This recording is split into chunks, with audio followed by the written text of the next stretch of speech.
J'étais en train de parler que j'ai maintenant 22 ans depuis que j'ai donné ma vie à Jésus.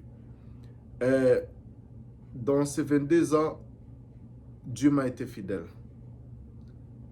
Dieu m'a été fidèle et Dieu ne m'a jamais abandonné. Il ne s'est jamais fatigué de moi. J'ai commis des erreurs, j'ai commis des fautes, j'ai péché. Mais Dieu ne m'a pas rejeté, ne m'a pas abandonné. Je serai sincère que les 22 ans en Christ, ce n'est pas que tous les 22 ans, j'ai plaisé le Seigneur. Il y a eu beaucoup de temps que j'allais à l'encontre de sa volonté, mais il ne m'a pas abandonné. Il ne m'a pas rejeté. Il ne s'est pas fatigué de moi. Il y a beaucoup de gens qui ne sont pas prêts à dire ça. Ils veulent montrer la face des bonnes choses et des choses bonnes qu'ils ont accomplies. Mais moi, je sais qu'il y a beaucoup de choses que nous faisons qui ne plaisent pas à Dieu, mais Dieu ne nous rejette pas à cause de ça, parce que nous faisons déjà membres de sa famille. Dieu peut nous corriger. Il nous corrige au travers le Saint-Esprit, au travers de sa parole, au travers même les circonstances de la vie. Il nous corrige. Une chose que j'ai compris et qui me bénit tellement, que j'ai compris dans une autre dimension, c'est que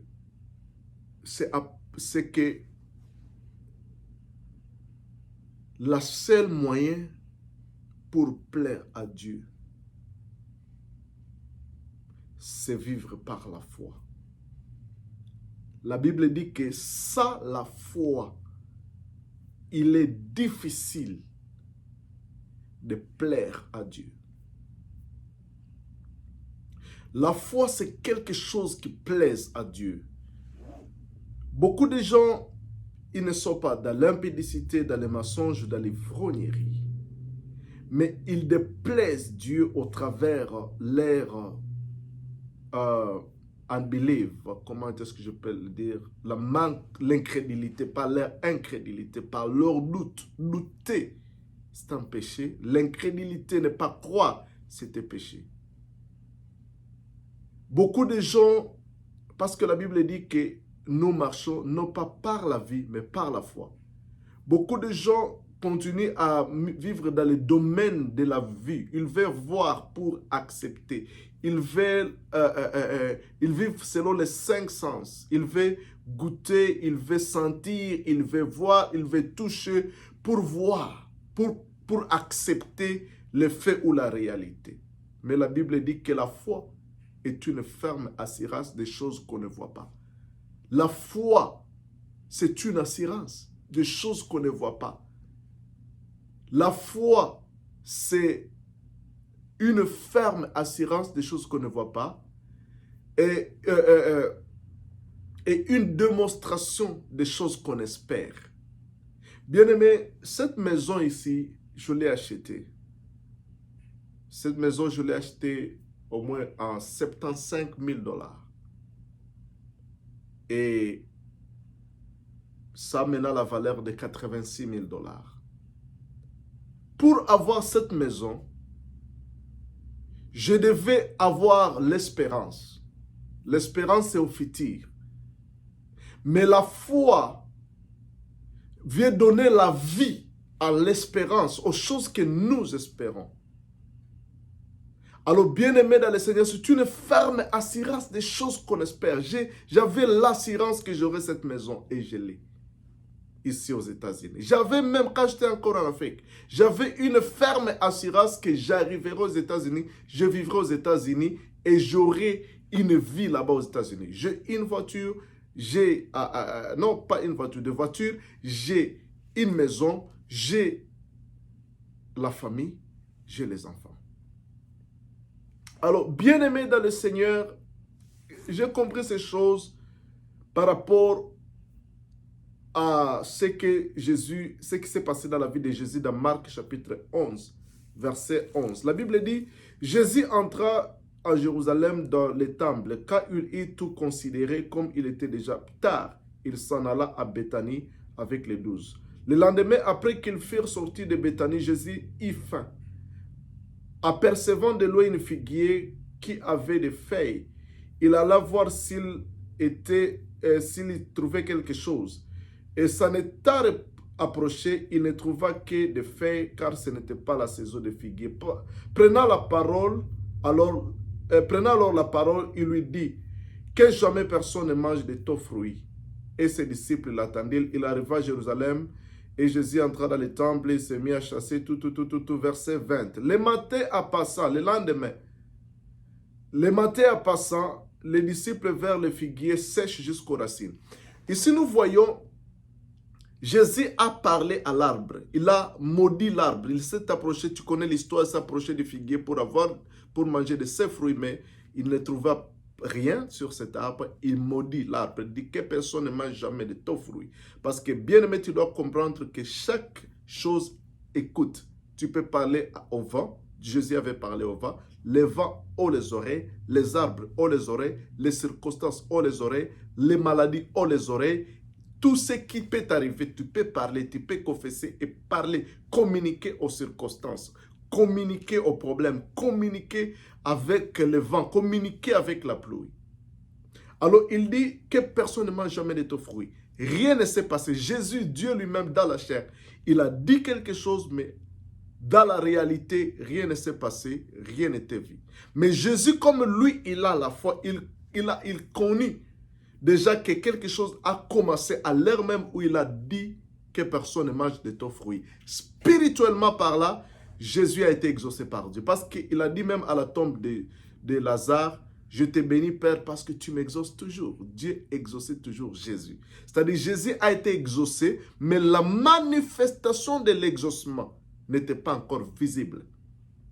Il n'a pas vu directement la manifestation ou la réponse physiquement de ce qu'il a demandé. Mais spirituellement, cela a déjà été établi.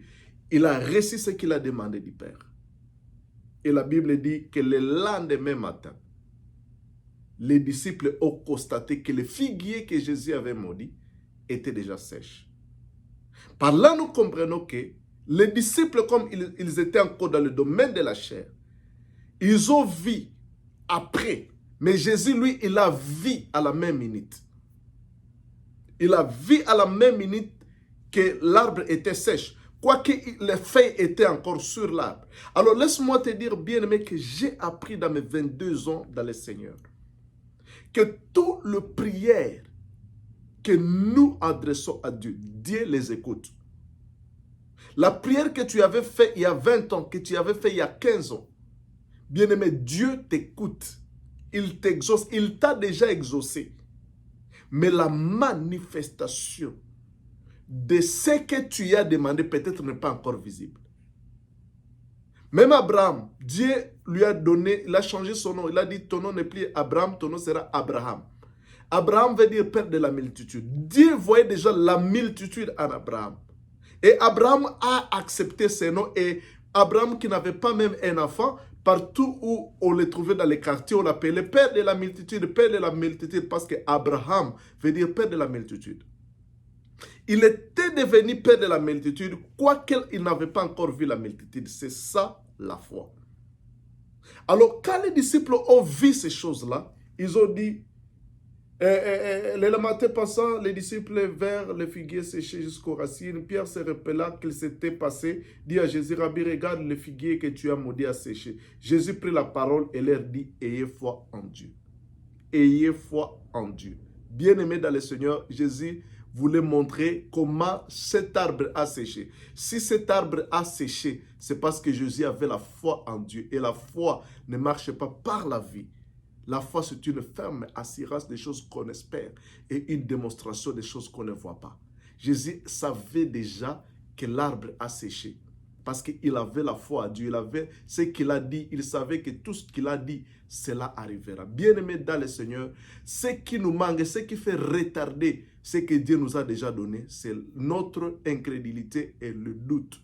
Bien-aimé, il a cru à ce qu'il a dit. Et il dit, je vous le dis la vérité, si quelqu'un dit à cette montagne, ôte-toi là et jette-toi dans la mer, et s'il ne doute point à son cœur, mais croit que ce qu'il dit arrive, il le verra s'accomplir. Bien-aimé, si tu dis à cette montagne, donc on peut parler aux circonstances, on peut parler aux montagnes, on peut parler aux objets, on peut parler à des situations. Mais ces situations-là, peut-être ça peut changer à l'instant même, ou cela peut ne pas changer au même instant. Cela ne veut pas dire que Dieu n'a pas encore exaucé. Jésus lui-même qui est Dieu, il a fallu 12 heures pour que cela soit manifeste. Bien-aimé dans le Seigneur, ayez foi à Dieu.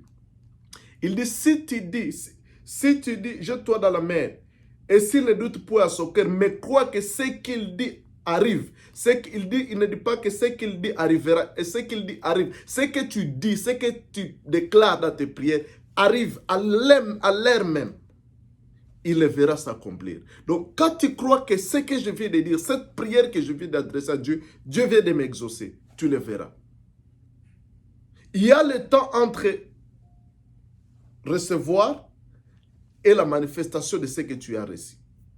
La manifestation visible. Alors, j'ai compris ces choses dans mes 20 ans, que toutes tes prières ont déjà été exaucées. Et quand tu pries, Dieu t'exauce et il t'écoute à l'heure même. Il peut manifester la chose, l'exaucement physiquement à l'heure même, mais spirituellement, cela est établi, même si ce n'est pas encore visible. Tu peux prier pour ta santé et tu continues à sentir la douleur. Cela ne veut pas dire que Dieu ne t'a pas encore guéri. Tu es déjà guéri et tu le verras. Bien-aimé dans le Seigneur, même dans les domaines, dans l'église, on peut prier pour les gens. Il vient sur les chaises roulantes et rentre sur la chaise roulante. Cela ne veut pas dire que Dieu n'a pas encore exaucé. Mais si la personne maintient la foi, et si nous maintenons la foi, nous allons voir ce frère ou cette sœur marcher. Alors, bien-aimé dans le Seigneur, je vais t'encourager que tout ce que tu as déjà dressé, comme prière à Dieu, Dieu t'a déjà exaucé. Et l'apôtre et le psalmiste dit, je te loue Père parce que tu exauces des prières. Dieu exauce des prières. Tout ce que tu lui demandes, il exauce. Ce que tu peux demander à Dieu, il exauce. Ne sois pas intimidé par le mensonge du diable. Si tu ne vois pas encore la manifestation, cela ne veut pas dire que Dieu n'a pas exaucé. Il t'a déjà exaucé, mais c'est la manifestation qui va arriver. Et tu dois maintenir la confession de la foi, maintenir la confession, la parole de Dieu sur ta bouche, jusqu'à ce que tu le vois dans la manifestation. Que Dieu te bénisse. Amen. Bye bye.